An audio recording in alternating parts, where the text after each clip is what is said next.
성경을 읽도록 하겠습니다. 오늘의 성경 말씀은 출애굽기 19장 말씀입니다. 출애굽기 19장 말씀입니다.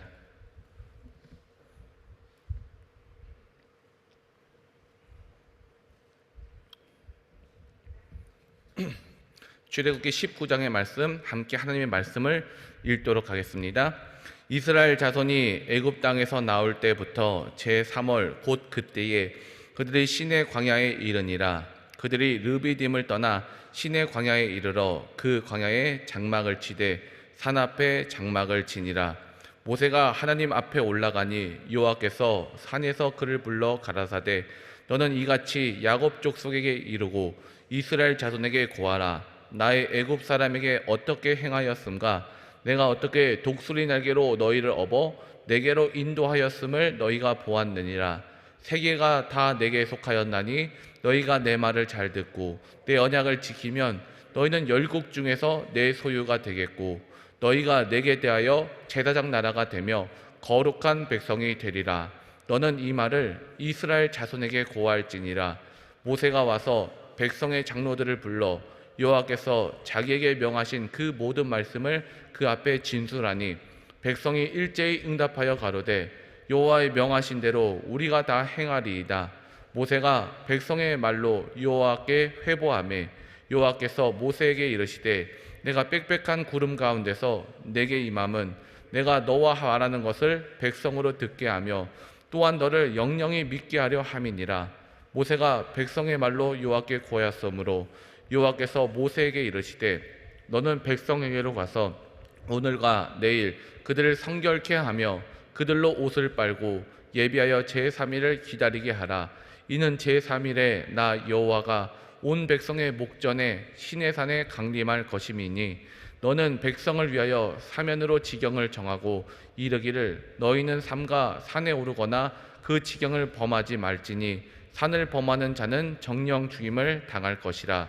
손을 그에게 댐이 없이 그런 자는 돌에 맞아 죽임을 당하거나 살에 쇠어 죽임을 당하리니 짐승이나 사람을 물어나고 살지 못하리라. 나팔을 길게 불거든 산 앞에 이를 것이니라 하라. 모세가 산에서 내려 백성에게 이르러 백성으로 성결케 하니 그들이 자기 옷을 빨더라. 모세가 백성에게 이르되 예비하여 제3일을 기다리고 여인을 가까이 말라 하니라. 제3일 아침에 우레와 번개와 빽빽한 구름이 산 위에 있고 나팔 소리가 심히 크니 진중 모든 백성이 다 떨더라. 모세가 하나님을 맞으려고 백성을 거느리고 진에서 나오매 그들이 산기슭에 섰더니 시내산에 연기가 자욱하니 여호와께서 불 가운데서 거기 강림하심이라.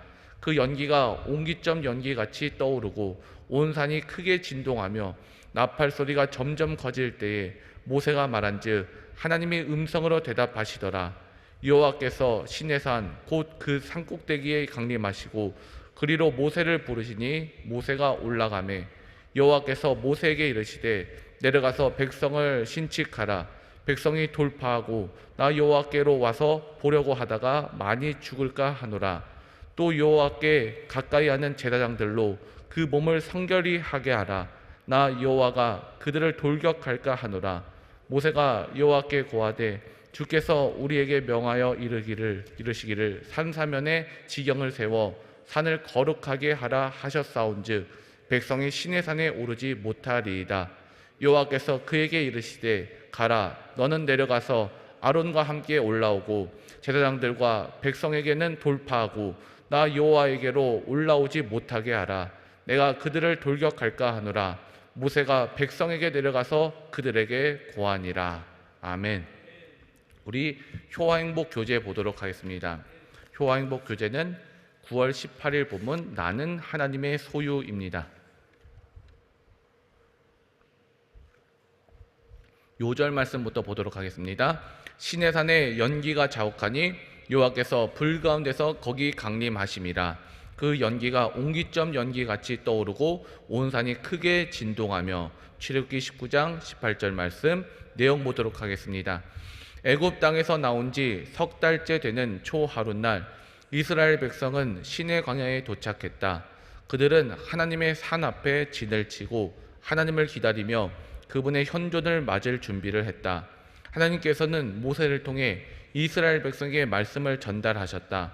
먼저 이제까지 독수리 날개로 너희를 업어 내게로 인도하셨음을 강조하셨다. 그리고 하나님께 복종할 때 이스라엘은 열국 중에서 내 소유가 되겠고 너희가 내게 대하여 제사장 나라가 되며 거룩한 백성이 되리라고 말씀하셨다. 이 말씀을 듣자 백성이 일제히 입을 모아 여호와의 명하신 대로 우리가 다 행하리이다 라고 응답했다. 이어서 모세는 하나님의 현현을 임하기 위한 준비를 하라는 지시를 받았다.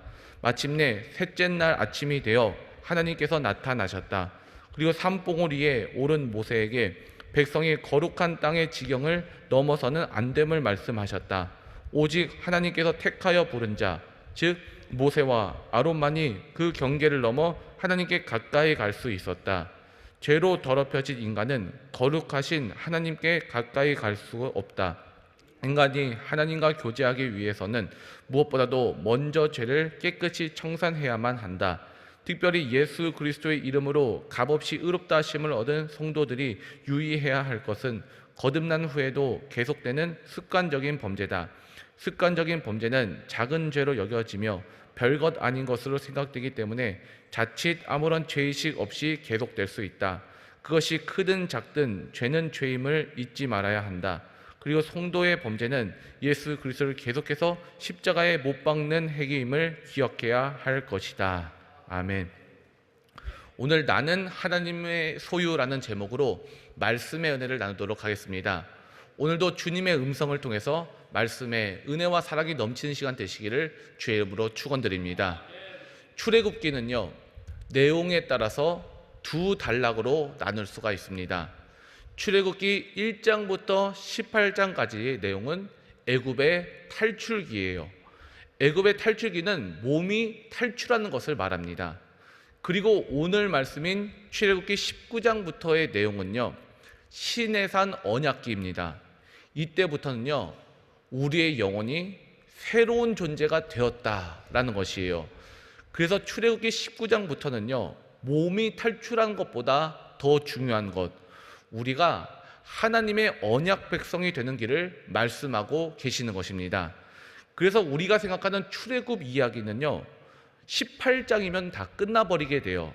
그래서 오늘 19장부터는요, 하나님과의 친밀한 관계가 시작되는데 이것이 오늘날 우리에게 더 중요한 것이에요. 왜냐하면요, 오늘 현대를 살아가는 우리는 이미 애굽을 탈출했어요. 그런데 탈출해 보니까 광야인 것입니다.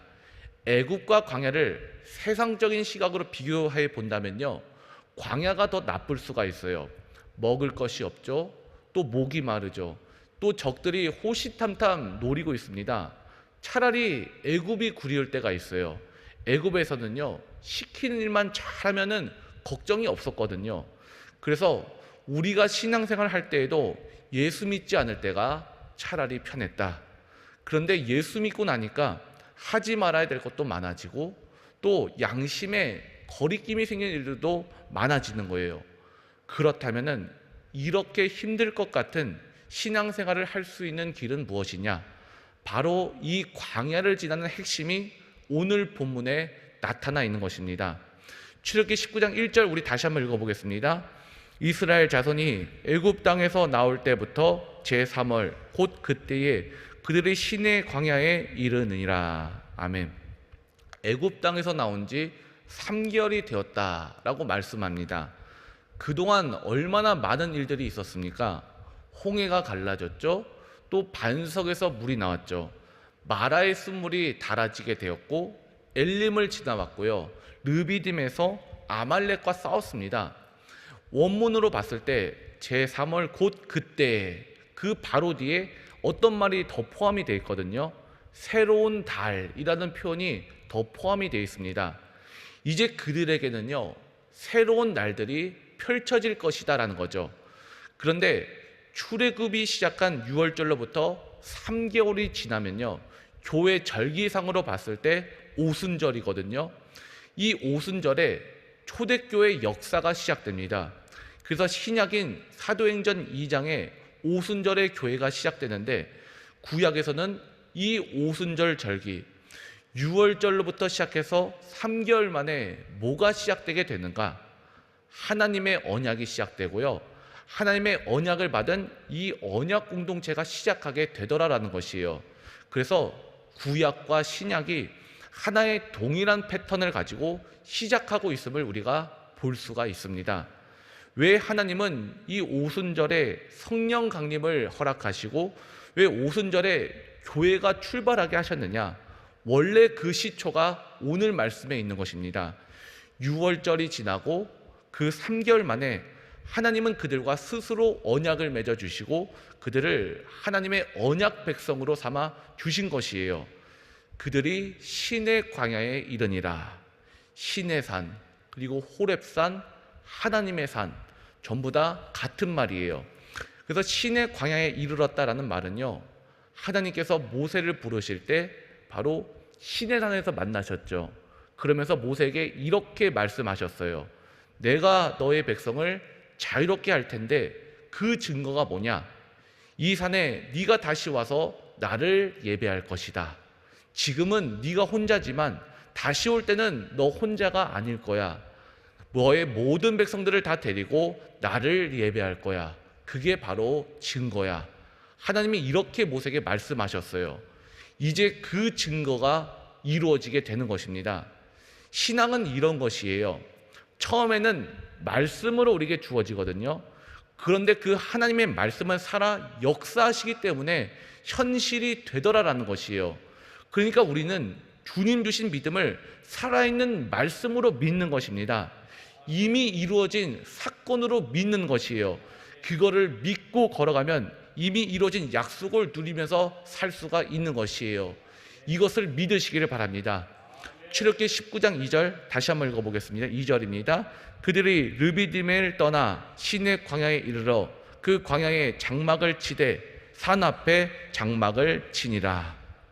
성경에서요, 어디를 떠나 어디에 이르렀다, 이런 표현은 중요한 표현이거든요.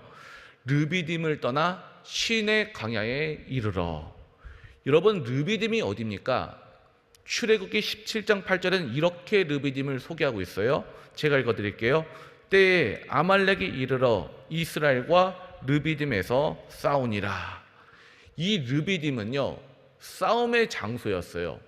또한 르비딤이 어떤 장소였는가? 출애굽기 17장 1절은 이렇게 소개하고 있습니다.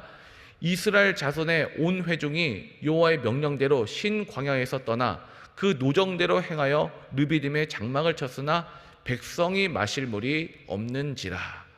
또 르비딤은 마실 물이 없는 결핍의 장소였습니다. 이스라엘 백성들이요, 르비딤 하면 떠오르는 것이 전쟁과 결핍이었어요. 근데 이 르비딤을 떠나 신의 광야에 이르게 되었다. 신의 광야는 약속이고 언약입니다. 우리의 인생은요, 전쟁과 다툼과 기근과 결핍에서 하나님의 약속 가운데로 인도하심을 받는 인생인 것이에요. 그래서 광야가 의미가 있는 것입니다. 그래서 출애굽기 19장 3절 읽어보겠습니다. 모세가 하나님 앞에 올라가니 여호와께서 산에서 그를 불러 가라사대 너는 이같이 야곱 족속에게 이르고 이스라엘 자손에게 구하라. 모세는 도착하자마자 망설이지 않고 바로 산으로 올라갑니다. 바로 그 산이 하나님의 약속을 받았던 산이었기 때문에 그런 것이에요. 여호와께서 산에서 그를 불러 가라사대. 산에 올라갔더니 또 주님이 말씀하십니다. 신의 산으로 다시 나오게 하신 이유는요, 다시 언약을 주시기 위함이었어요. 너는 이같이 야곱 족속에게 이르고 이스라엘 자손에게 고하라. 이스라엘 자손에게 말하라 라고 말씀하세요. 무엇을 말하라 라고 하시는가? 19장 4절에 나와 있습니다. 나의 애굽 사람에게 어떻게 행하였음가? 내가 어떻게 독수리 날개로 너희를 업어 내게로 인도하였음을 너희가 보았느니라. 먼저 하나님께서는요, 출애굽 사건에 대해서 말씀하셨어요. 출애굽은 바로가 마음이 착해서 이뤄진 사건이 아니다. 너희가 뭔가를 잘해서 일어난 사건이 아니다라는 것이에요. 내가 어떻게 독수리 날개로 너희를 업어. 하나님의 주권적인 은혜다라는 것이에요. 하나님이 다 하셨음을 말씀하고 있습니다. 하나님께로 하나님이 인도하신 것이에요. 그리고 너희들은 무엇을 했느냐? 너희는 보았느니라. 너희는 봤을 뿐이다 라는 거죠. 너희는 직접적인 하나님의 주권적인 은혜를 경험하였다라는 것이에요. 이게 예수 믿는 자의 기쁨인 것이에요. 우리는 놀라운 주님의 은혜를 바라봅니다. 영적인 실제를 보는 것이에요. 이렇게 하나님은 먼저 과거를 되새겨 주신 다음에 무슨 말씀을 하시는가? 5절입니다. 세계가 다 내게 속하였나니 너희가 내 말을 잘 듣고 내 언약을 지키면 너희는 열국 중에 내 소유가 되겠고. 먼저 하나님은 과거에 대해서 말씀하셨어요. 하나님께서 내게 무엇을 행하였는지 알려주신 다음에 이제부터는 미래에 대해서 말씀하십니다. 너희가 내 말을 잘 듣고 지키면 미래로 가는 것이에요. 항상 이게 순서거든요. 여러분, 믿음은요, 먼저 과거가 정확하게 우리에게 정립되어야 돼요. 하나님이 내게 행하신 일이 무엇이었느냐, 이것을 말할 수가 있어야 됩니다. 마치 하나님이 하신 일인 것 같기도 하고 내가 한 것 같기도 하고, 하나님 분명히 이거 행한 것 같은데 내가 열심히 기도했으니까, 내가 열심히 예배했으니까 내 것도 좀 인정받고 싶은 마음이 우리에게 있어요. 그런데 그럴 때일수록 하나님은 우리에게 뭐라고 말씀하시느냐? 내가 하였다. 너희들은 뭘 했느냐? 너희는 봤을 뿐이다. 이렇게 말씀하시는 거죠. 우리가 그동안 내가 했다고 주장했던 그 모든 것은 무엇이냐? 내가 주일에 봉사하고, 내가 지금까지 무엇을 쏟아부었고, 내가 얼마나 헌신했고, 여러분, 이건요, 내가 본 것에 불과하다라는 것이죠. 실은 다 하나님의 인도하심이다라는 것입니다. 정확한 과거를 우리는 정립할 수 있어야 돼요. 이것이 흐지부지 되면요, 앞으로 하나님이 내게 어떻게 역사하실 것인지 이것도 분명해지지 않게 된다라는 것이에요. 이어서 너는 열국 중에 내 소유가 되겠고, 이 말은 우리를 헷갈리게 만들거든요. 세계가 다 내게 속하였나니, 세계가 다 하나님의 것이다 라고 분명히 말씀하셨어요. 세계가 다 하나님의 것이면 다 하나님의 소유가 아닌가, 이게 헷갈릴 수가 있는데, 너희는 열국 중에 내 소유가 된다, 이 말은 또 어떤 뜻이냐? 굉장히 중요한 말이거든요. 여러분, 저희 집에 가면요, 저에게 속한 것들이 많이 있거든요. 제 신발도 있고, 옷도 있고, 제 책도 있고, 노트북도 있어요. 근데 그 중에 특별하게 이거는 내 소유야, 이렇게 강조할 만한 것이 무엇이 있을까요? 그 중에서 제가 제 이름을 걸고 내 것이라고 말할 만한 정말 소중한 것, 가장 우리 집에서 귀한 것이 무엇이겠습니까? 제 아내와 두 아들들 아니겠습니까? 제가 집에서 나설 때에 뭘 확인하겠어요? 우리 집 TV 잘 있나? 이거 확인하고 나오겠습니까? 우리 집 냉장고에 음식이 잘 보관되어 있나? 이거 확인하고 나오겠습니까? 아니에요. 제 옆에 있는 아내 얼굴 한번 보고 나오고, 아들들 잘 자고 있는지 보고 나와요. 집에 나올 때 한 번도 제 지갑을 들춰보면서 돈들이 잘 있나, 이거 확인한 적 없어요. 또 우리 집의 기중품이 잘 보관되고 있는가, 이거 확인하고 나온 적 없습니다. 이 아내와 아들들이 가장 소중한 존재니까 그런 거예요. 여러분, 이 말은요, 세계가 다 내게 속해 있지만 너희가 내 소유가 된다라는 말은 뭔 말이냐? 너희가 내 가장 소중한 존재이다, 이거를 말씀하는 거예요. 내가 가장 귀중하게 여기는 내 언약된 백성이 될 것이다, 이것을 말하고 있는 것입니다. 하나님은 그들에게 전혀 다른 언약의 길을 지금 여시고 계신 것이에요. 너희는 나의 가장 소중한 것들이야, 나의 소중한 백성들이야, 이것을 지금 약속하고 계신 것입니다. 그리고 이어서 6절 말씀 함께 읽어보겠습니다. 너희가 내게 대하여 제사장 나라가 되며 거룩한 백성이 되리라. 너는 이 말을 이스라엘 자손에게 고할지니라. 두 가지를 말씀하시는데, 첫째는 제사장 나라가 될 것이다, 두 번째는 거룩한 백성이 될 것이다 라는 것이에요. 그러니까 오늘 말씀에서 하나님은 총 3개를 약속하셨죠. 바로 첫 번째로 하나님의 소유가 되고, 두 번째로 제사장 나라가 되고, 세 번째 마지막으로 거룩한 백성이 될 것이다. 이렇게 약속하고 계신 것이에요. 제사장은 무엇입니까? 하나님의 예배를 주관하는 사람이 제사장인 것이에요. 그러니까 이스라엘 백성과 하나님 가운데 서서 화목자의 역할을 하는 것이 제사장이라면요, 제사장 나라는 모든 세상이 하나님께로 나올 때 안내자 역할을 하는 것이 이스라엘이 될 것이다 라는 약속인 것이에요. 또 거룩한 백성은 뭐냐? 그리고 세상과 구별된 백성, 거룩한 백성이 바로 구별된 것을 말하거든요. 구별된 백성으로 너희들이 살아갈 것이다 라고 약속하고 계신 것입니다. 이렇게 새로운 언약을 베풀어 주시는데, 이 전제 조건이 뭐냐? 너희가 내 말을 잘 듣고 내 언약을 지킨다면, 그럴 때 첫째로 하나님의 소유가 될 것이며, 둘째로 제사장 나라가 될 것이며, 세 번째로 거룩한 백성이 될 것이다. 그러니까 하나님 말씀이 소중한 것입니다. 하나님은 이 중요한 말씀을 이스라엘 백성들에게 3개월 만에 주셨지만 우리에게는요, 매일 새벽마다 주시고요, 매 수요일마다, 금요일마다, 주일마다 이 말씀을 주십니다. 또 예배 때마다 내려주시고 우리가 말씀을 묵상할 때마다 내려주십니다.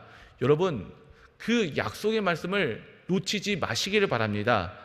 이 말씀을 듣고 이 말씀을 우리 믿음으로 받아 말씀대로 살면요, 너희가 내 소유가 될 거야. 그리고 제사장 나라가 될 거야. 너희는 거룩한 백성이 될 거야.